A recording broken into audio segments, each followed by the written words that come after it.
with the developments that we are seeing in AI, this would be maybe the most fundamental thing ever really to happen. What's next for AI, and what does it mean for us? Values are getting exported through software. We need to have this conversation on how those values get exported. Join Atlantic CEO Nicholas Thompson for The Most Interesting Thing in AI, brought to you by Atlantic Rethink, the Atlantic's creative marketing studio, now on YouTube and wherever you get your podcasts.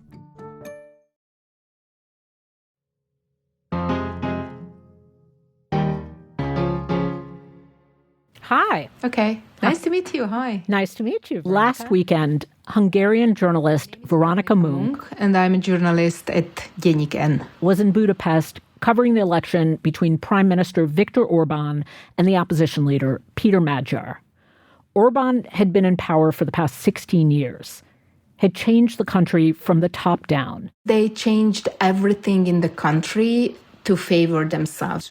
The media, universities, the courts, in a way that certain global leaders who aspired to that kind of grand power admired and marveled at. And he's done a fantastic job. He's a very powerful man within his country, but he's also beloved. They love Viktor, and people that know him. Vice President J.D. Vance I get a good signal here. had even come to the country to give a stump speech for Orbán. It's ringing. It's progress. Trump phoned it in from home. Hello, Mr. President. How are you? Hi. Hey, Jenny, could you give me a second of just... And then on Sunday night, as the election results started to roll in, It was a record turnout, like absolute historic high. Veronika almost didn't believe what she was seeing. Even for me, who is a news junkie, and this is my profession, it was super hard to believe that it can happen. It felt like the Orbán regime will be always here, and he will always be ruling the country. But I was wrong. Back overseas in a major defeat for President Trump's closest ally in Europe. Hungarian voters ousted longtime Prime Minister Viktor Orbán, who was also close to Russia's Vladimir Putin. I was on the streets of Budapest. I was in the middle of the mass. I'm sure that you saw the pictures that thousands of Hungarians were dancing and celebrating and crying on the streets, hugging each other, which itself was a really, really interesting experience because the Hungarian society is quite closed in a sense that it's really hard to see people to dance and to hug each other. And it happened, I was 11 years old when the system change happened in 1990. And I still remember that the adults were really happy, but it was like uncomparable on the streets of Budapest on Sunday night because I was walking with my microphone talking to people and I got so many hugs that from people who I had never met. It was really something. Everybody was crying and it was a really, really one of a lifetime kind of experience. Tisztelt honfitársaim, magyarok! Megcsináltuk. So you're just walking around the streets and people are just like dancing and hugging and crying? Yes, that's correct. It was a festival feeling. There were children and dogs and elderly people. So yeah, it was like a really big, happy festival. Even the future government members themselves were dancing while they were announcing their winning. There is this viral video of your health minister dancing, and it's totally out of context for us. You know, we just see him sort of dancing across the stage, you know? Yeah, but basically he was reacting, I think, for the vibe that he was seeing from the thousands of people in front of him. But at the same time, he is a dance king, right? So our future health minister appears to have these very good moves.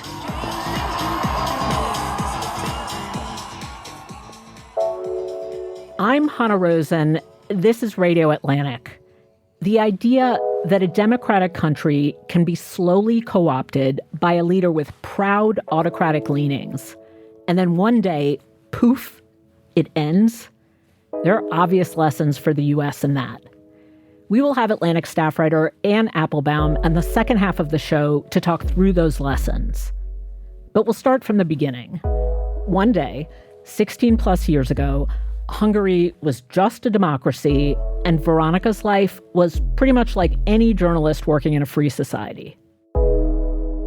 Then it was very similar, like the American journalists' experience, like when we ask questions, the leaders of the authorities or the politicians or the hospital directors answered. I did have all the important phone numbers in my phone as a political reporter, and I haven't got any problems to get into a press conference or asking questions and getting answers for it. And that started to stop after 2010. That was the year Orbán came into power for a second time. He had blamed the media for his previous loss. So when he was elected as prime minister again in 2010, this would be the start of his 16-year reign, he was determined to do things differently. First, the ministers started to stop answering their phones and even answering any questions by email. So generally speaking, access to information became extremely hard. And the second thing was that they started to bought up media companies. They bought up media companies, people with a lot of money who were very pro-Orbán. It was not like a red phone that they put some loyalist in every independent newsrooms and they called on the red phone and said that you should always write nice things about Orbán. But they basically bought up the whole companies. And actually, that was what happened with me. Veronika worked for 18 years at Index, which was one of the biggest independent news sites in Hungary. She was then its deputy editor-in-chief. A new management came, and the new management started to restructure our independent operation. And they fired my boss, the editor-in-chief. Last month, he publicly raised the alarm over political interference in the outlet's operations. We thought that if we are not able to operate independently, if we are not able to work with those colleagues that we consider professionally qualified and someone from the outside would like to drive us to a direction that we don't want, we decided to quit, all of us, on a single day on the summer of 2020.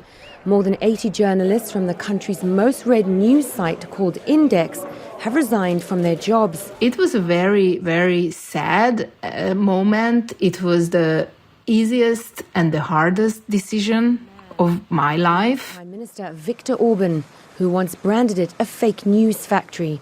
One of his allies... Now, years later, Veronika saw Orbán's defeat on Sunday as a lesson. As much as Orbán wanted to control the narrative, he wanted to own the media, wanted to reshape the information provided about reality itself. He just couldn't do it anymore. The people had had enough. Enough inflation, enough corruption, enough division, enough distorted reality. And I think it is a valuable lesson for every political leader, every autocrat, that propaganda and democracy are incompatible. You can have one or the other, but never the both. It does seem like a beacon of hope for liberal democracies around the world that, that are worried about tipping into illiberal democracies. Does it feel that way to you? I believe so, that it is a crucial moment for other similar populists or autocrats, because even 16 years of ruling can be demolished in a day. It's a very good message for the other populists that people will raise their voices, especially new generation will raise their voices if they don't like what they see. It seems that Hungarians started to feel that they need to raise their voices. They need to step up for themselves in a democratic way, casting their votes and sending out the autocrat from the country. So I think the biggest lesson is if you slightly not agreeing to the politics or it affecting your life badly, don't stay silent. Be critical and step up for yourself.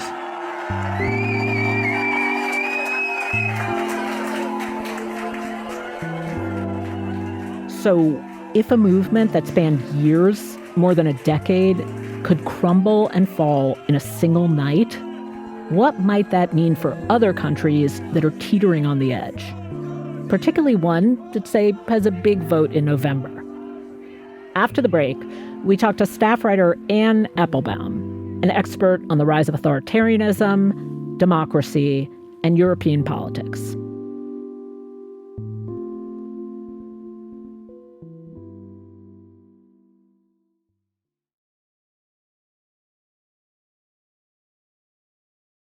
Anne, welcome back to the show. Thanks for having me. You've been reporting on Orbán's Hungary for years. You called his election loss a real turning point. What do you mean by that? A turning point for what?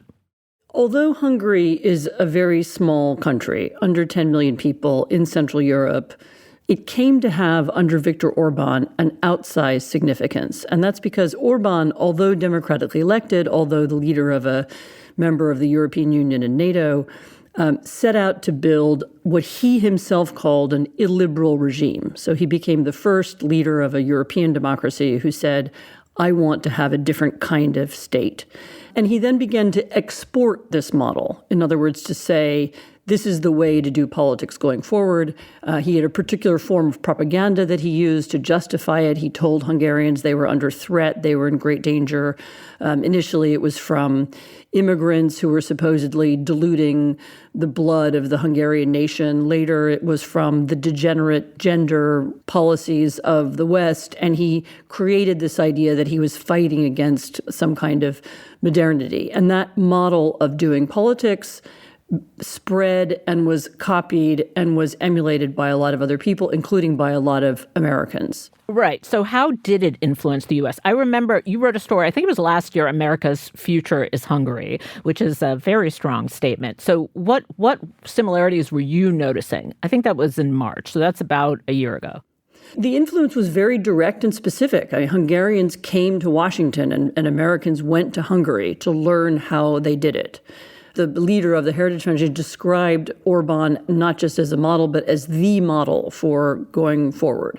And many aspects of what the second Trump administration did were copied from the Hungarians. And so, for example, the most obvious one is the takeover of the bureaucracy, the firing of state employees, the conversion of state employees from neutral people who are promoted based on merit to party hacks, which is part of what Trump and his people are trying to do, so most obviously in the Justice Department and the FBI, but in all branches of government. This was a direct copy of what Orbán did. And so they see him as a model, and they talk about him as a model. It's not a kind of secret or underground movement. I mean, he was an open source of ideas for the illiberal and even autocratic part of the American MAGA movement. I don't think I realized the degree to which Orbán innovated some of these ideas, like even the term illiberal democracy, because it's not exactly autocracy as we have in our imagination. It's something in between. Like we spoke to a Hungarian journalist who described it wasn't exactly like a takeover of the Hungarian media. It wasn't literally controlling what people can and can't see on the internet. A lot of it was more, rich allies buying up media companies. Because I think when you understand that gray zone, you start to see the similarities between what's happening here more closely. Absolutely. I mean, and the media is another area where they are, I am 100% certain, they are directly copying what Orbán did. They're using their friends in business to buy up media, whether it's CBS or whether it's CNN, in order to shape it so that it's more aligned with what the Trump administration wants it to be. That's the Hungarian model. And you're right. I didn't know that Orbán was the very first to do that. I mean, in some ways, it's not that different from what Putin did. But he was the first person to do it from within a democracy and to do it while bragging about it. So let's move on to the campaign. I remember this phrase. You called Orbán's campaign the first post-reality campaign. What did you mean by that? Orbán, as I said, tried for many years to create some kind of scare, some kind of threat, something, an existential fear in Hungarians that was so important that it would justify his attempts to overthrow or change the political system, the political order. By this year, he'd run out of threats. And so the threat that he was using this year was the threat of Ukraine, a Ukrainian invasion, Ukrainian sabotage, some kind of Ukrainian influence inside Hungary. But the idea that Ukraine was going to invade Hungary was crazy. So Ukraine is not going to invade Hungary. Ukraine is fighting a war with Russia. Ukraine does not want to invade another country. And so in order to create this idea, they built this whole world of AI videos with Zelensky snorting cocaine on a golden toilet, also posters of him all over Budapest, all over the country with the headline, "Don't let him get the last laugh." Sort of sinister versions of him and Ursula von der Leyen, who's the leader of the European Union, with Peter Magyar, who's the leader of the Hungarian opposition. They're the risk, Fidesz, Orbán's party, we represent safety. In other words, they were building up this huge threat. And if you took one step back and thought about it for 5 seconds, you realize that this was nuts. It was not a real threat. It was invented by Orbán. And so when I was there a few weeks ago, the real question that people were asking was, will people believe in it? I mean, can you invent a completely fictional threat online and in your rhetoric and in your political campaigning? And by the way, he was using the institutions of the state to do it as well. So he sent Hungarian soldiers to guard Hungarian energy installations, supposedly against Ukrainian sabotage. So they were using the state. They were creating these actions in order to make people afraid. And the question is, would people believe it? And now we know the answer, which is that they didn't, or at least not all of them did.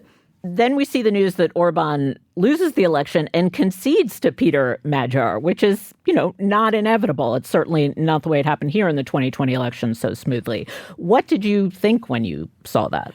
I was extremely surprised. Even on the day of the voting, people around Orbán in the government were warning of terrorism. They were talking about threats. They were talking about violence. They were talking about the election being stolen. They were preparing verbally and in terms of propaganda to announce that the election was false or would be falsified. And that was another topic that came up a couple of weeks in advance of the election as well.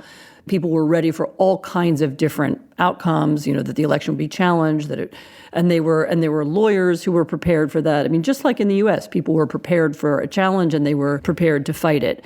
I mean, my guess is that Orbán resigned because the gap between the parties was so large and the number of seats in parliament that the opposition won was so incontrovertible that there was nothing to challenge, and that he thought he would have lost by challenging it. And my guess is that he and his party will try and make a comeback in other ways. I mean, that's maybe another conversation. Right.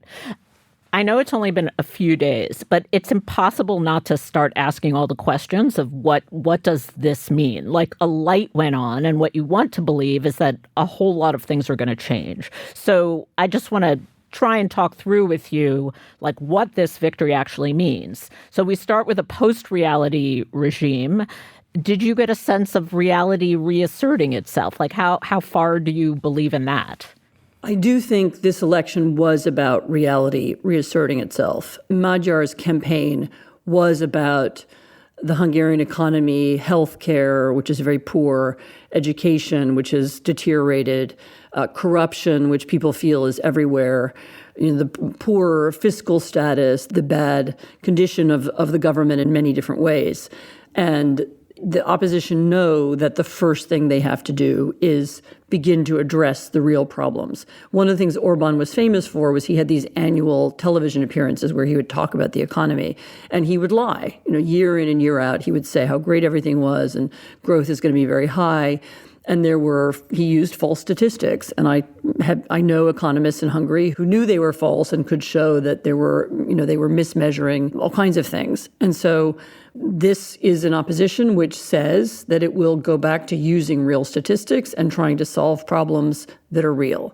And if they just do that, they'll have an enormous amount of political success, and that by itself would be transformational. Of course, there are a lot of other issues they're going to face, which is a captured judiciary, captured intelligence services.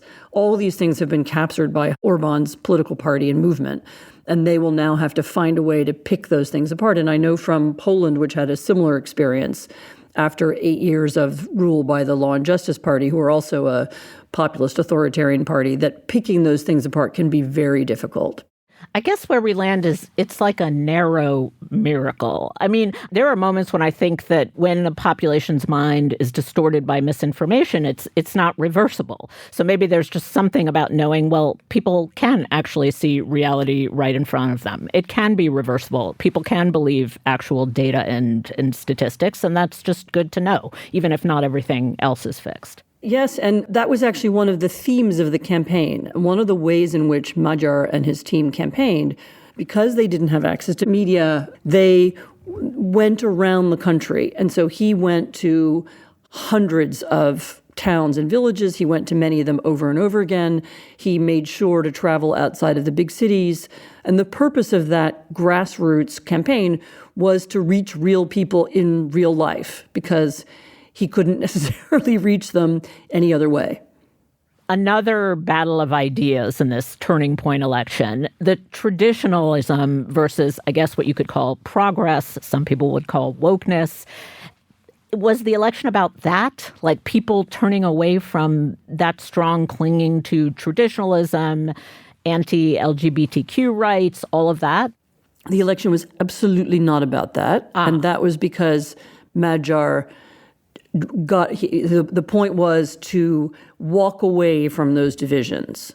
Don't get caught in the trap of this culture war arguments. He also stayed away from arguing about Ukraine. I mean, even though Ukraine was the main subject of the Orbán campaign, he almost didn't talk about it, or he tried not to talk about it. And towards the end, especially after there had been these leaked conversations between Orbán and his foreign minister with their Russian counterparts, then people began to chant at his rally, "Russians go home." And that became very important toward the end of the campaign. But mostly Magyar stayed away from that. He stayed away from these polarizing issues. And again, he focused on health, the economy, corruption. So these are issues that unify people and they don't divide people. And that was how he ran the campaign. Right. Okay, this has been implicit in a lot of our conversation. Now I just want to make it explicit, which is, what does this mean for the U.S.? How does this reverberate over here in a country which, as you said, has used Orbán as a model? I mean, J.D. Vance went to Hungary. Trump supported Orbán. Do you have a sense of what this might mean for their project of cultural overhaul, which is modeled on Hungary? I think this offers an important corrective. They believe that what they are doing is inevitable. In other words, they will win and then nobody will be able to challenge them again. And what the Hungarian election shows is that these systems can end and they can be overthrown by enough people voting, enough people caring, enough people being involved. And I think that will inspire people who dislike what Trump is doing to the American state, whether those people come from the center right or the center left. It shows that these changes don't have to last forever. It's a reminder that nothing is forever. You don't get to change the American political system and say, right, we won, it's over, democracy ended, and now we run the show indefinitely. And the Hungarian election, I think, reminds people of that, and that will affect both people in power, and I think it will affect people who are campaigning in the midterms this year and in the presidential election a couple of years down the road. What about at one level broader, the momentum? I mean, one way to tell the story is this election kind of halted the momentum of what seemed like a fast-growing, rise of autocracy, a liberal democracy. What do you think about that? I think this election absolutely halted this sense of forward motion that you had from the European far right as well as the American MAGA movement. They were acting like this was their time and their moment, and it was just a matter of days and weeks or months before they took control and before they changed everything. I think that Trump's war in Iran was a breaking point for a lot of them. It's very, very unpopular in Europe. Suddenly it made closeness or proximity to Trump or to MAGA seem less attractive to a lot of European leaders, including on the far right. And this will serve as a further reminder that you can get too far away from the ideals of democracy and the rule of law that people still believe in Europe. And I think it will definitely have a chilling effect on the language and maybe even the political momentum of the European far right. I'm so happy to hear this, Anne. I feel like in the last 2 years that we've had these conversations, this is maybe the first time I've heard you feel genuinely optimistic. I mean, you're still sounding very professional, but you know, this is a much more positive view than I often get from you. So I'm glad to hear it. Yeah, well, I mean, many things can still go wrong, but yes.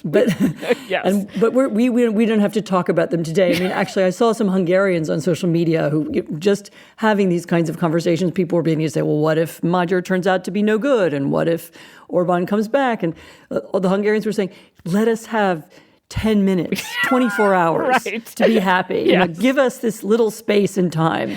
Yes. Before we start to worry about what bad things might happen next. Exactly. I wish the same for you, Anne. Well, thank you so much for joining us today. Thank you. This episode of Radio Atlantic was produced by Janae West and Rosie Hughes. It was edited by Kevin Townsend. Fact-checking by Genevieve Finn. Rob Smerciak engineered and provided original music. Claudine Abade is the executive producer of Atlantic Audio, and Andrea Valdez is our managing editor. Listeners, if you enjoy the show, you can support our work and the work of all Atlantic journalists when you subscribe to The Atlantic at theatlantic.com/listener. I'm Hannah Rosen. Thank you for listening.